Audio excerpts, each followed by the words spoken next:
I'd say, yeah, just a few things on the schedule. I'm from TOP, and I'm interested in what it's like sort of being back on your home turf here in the DMV, sort of to reflect on the achievement of the World Cup. And does it have a different significance now that you're home? You run into family and friends. You might have spurred something. What about that? Yeah, it's been super rewarding and an incredible experience, and now it's obviously back to real life. I feel like that was that was such a whirlwind the past couple weeks and on the media tour, and now it's just so refreshing. It was kind of a breath of fresh air for me walking off the plane here back in DC, and I just felt like it was home, and so I could actually finally exhale and breathe a little bit, and just to be back here and in this stadium and see the team and the girls, and even though we didn't spend that much time together before the World Cup, it's just really refreshing, and it feels like home. So that's been an unbelievable feeling, because it puts everything in perspective for me as well. It's where I come from, where I grew up, and where I've played most of my career, and just to be back here and see all the fans and my friends, my family, and to be able to kind of just give back to them and say thank you, and it's been, yeah, unbelievable. Going off that a little bit, you are local, you kind of grew up here, played around your whole life.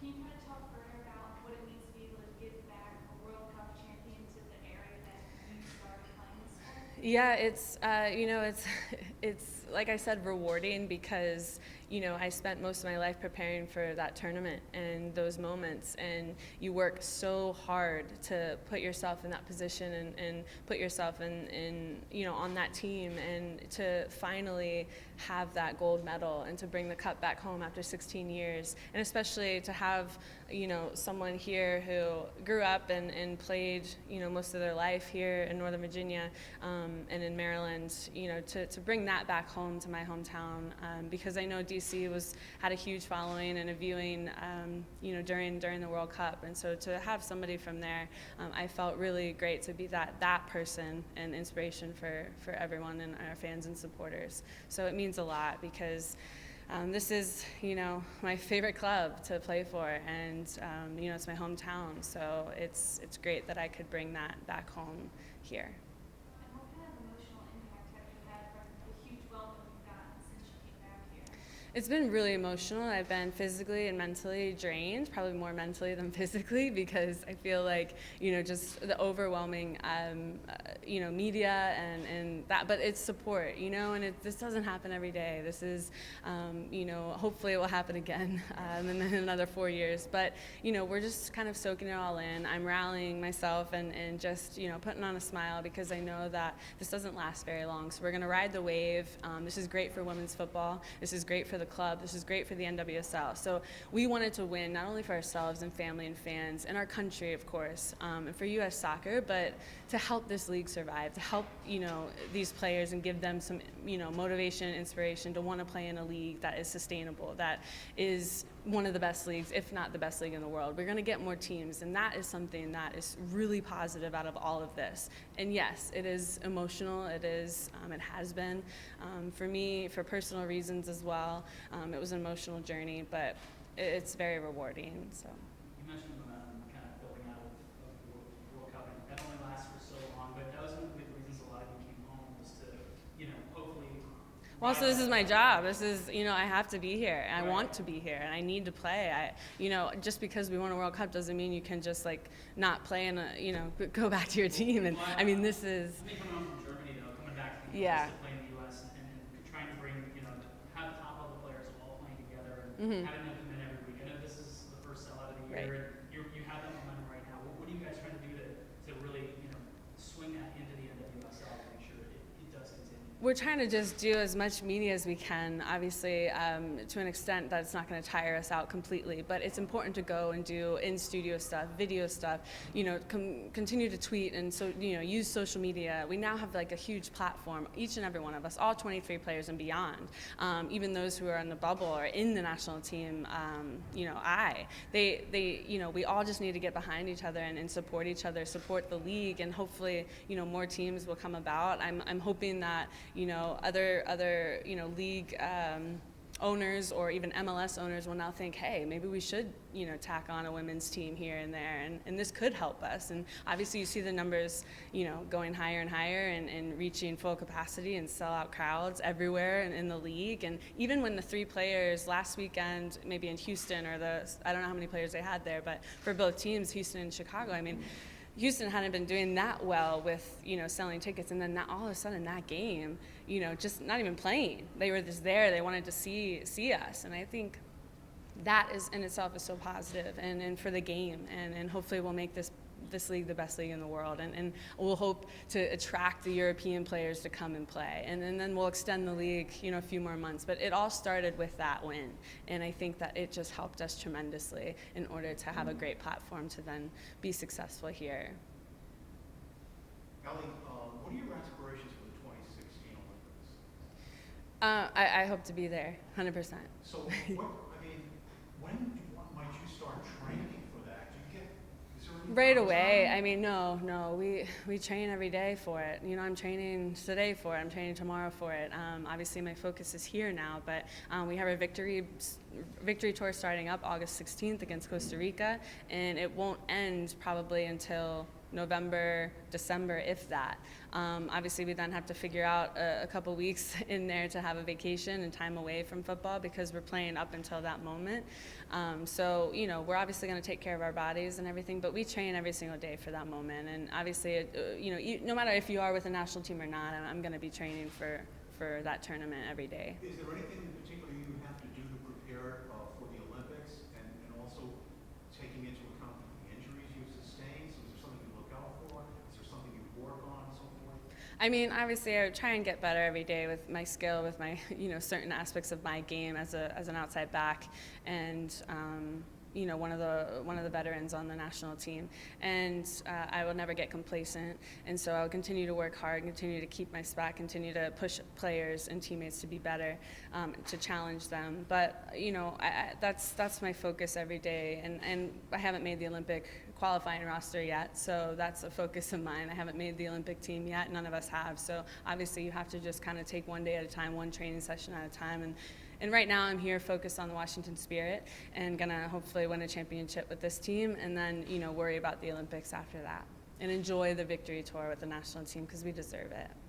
Much of the victory tour takes place after the NWSL season. You do have those Costa Rica games that are sort of sprung in there. Is that going to be a difficult transition? You're going to be in a playoff race. Yeah, they are a part of the victory tour. I think they're counting them as a part of the victory tour, but I think they're just celebration games for fans to enjoy. I mean, they're already sellout crowds in Chattanooga, and then I guess 30,000 in Pittsburgh already, or even 30,000 plus. So I think those are just the celebration games. The focus isn't to worry too much about the scoreboard, but we want to give back to. Obviously, we're going to play good football. We're going to give back to the fans and enjoy our time together and celebrate, that long tournament that we had, and our win, and just being world champions. One of the things you talked about, I talked about before the cup, was just Yeah. that sense of team that, Mhm. really just no focus on individuals and all buying into the team. Coming out of it, the fact that SI, did what they did, they gave Yeah. every single person a cover, Yeah. didn't try to, pick and choose stars. I mean, was that something that you approached them about? Yeah, it was all my idea. No, It was all my idea. I mean, was that something that the team was like, hey, this is how we want to be presented, or did they just kind of catch on? No, they just did it, and it was a surprise for all of us. And I thought that it was amazing because certain fans or family members can see their favorite player on the front of a magazine, and it goes to show you that it takes 23 players to win a championship, and it's not just individuals. And we're a team, and that's our focus, and that was our focus throughout the entire tournament, and staying within our bubble. And I think that is what those covers represent. Is that you get a chance to have your favorite player on the front of a magazine, and not just maybe one or two who are consistently used by our media or U.S. Soccer. I think it's great that now it takes an entire team to win, and you could see that with the game changers coming off the bench and scoring goals and impacting the game so much in important games, from the quarterfinals throughout the final. And I think that's what it goes to prove, that it takes 23 players and we all need each other to win and be successful. And I thought it was awesome and really wonderful, and it just made everyone so happy that they could see themselves on the front cover. So Some of your teammates had some colorful poses with the trophy. We took a few, so it just depended on what they liked the best, I guess, or what they chose. You know, it was never our, we never get to choose that. So they took like multiple pictures, 4 or 5 photos, and obviously they picked the ones that they liked best. And maybe we had similar, poses as maybe another girl, so that they picked and chose which ones they wanted to use for each person. So did you do some fun poses that we didn't get to see? I don't remember. Maybe kissing the trophy one and holding it out in front. But I think you also wanted to get the 3 stars in, the number, and everything. So everything had to kind of work out perfectly for them to, put it together nicely. Can you talk a little bit more about today being the first sellout game of the season? Was that something you expected? Were you surprised by that? No, I wasn't surprised by it because our team is at the top of the table. And I think that, obviously coming back from such a huge tournament and a big win and being a world champion does attract a few more fans, and that's what we want. And so, but it's not about me, it's not about Ash, and it's about the team. And I'm just trying to do my part in bringing people here to the game to watch these amazing players play and to bring more fans. And this is our platform and foundation to help have a really good national team. We choose players from these teams to represent our country, and I think it's so important that the fans and supporters know who are playing on these teams, not just the national team players, because we need everybody to win, have a World Cup team. And this is why it's so amazing that people are now finally just really into the sport, and we want to have that awareness, and it can only help us in the future, and that's why it's so nice. And I wasn't surprised at all. I'm really happy. The 99 Women's World Cup Championship is such a pivotal moment for women's soccer in this country. How does it feel to kind of be part of that next generation? Do you feel like you've kind of come full circle and being on the other side of the field kind of? Yeah, I mean, I think that, we just want to get women's football on the map because that's what we deserve, and we want more fans to notice that we can be just as good as the men, if not better, or play just as good as football or attractive football as they do. And we understand it's different. You can never compare, obviously, but you could see that final, it was the most watched U.S. soccer game in U.S. history. And that just goes to show you that people do support women's soccer and people care. And we just need to get those fans out to these games and get these games on TV and just rally and boost this game in women's football around the world, because we deserve, to be on that platform and to be noticed and to be recognized. And this is why we were happy that we could win. It meant more to us than just a gold medal. So, are you disappointed and hopeful being here to hear it from the Spirit Squadron? Yeah. I guess she's excited about that. She'll be missing that, the torture from the fans, the heckling. No, I'm sure they would be, congratulating her just as much as they would us. But they just, it's tough because of all the media and the travel for them to be here. I don't blame them. They just flew twice back and forth across the country, and they need to rest their bodies because injuries are pretty high right now with the jet lag and the just not much sleep that we've gotten in the past 2 weeks. So it's important that they take care of themselves. Is that it?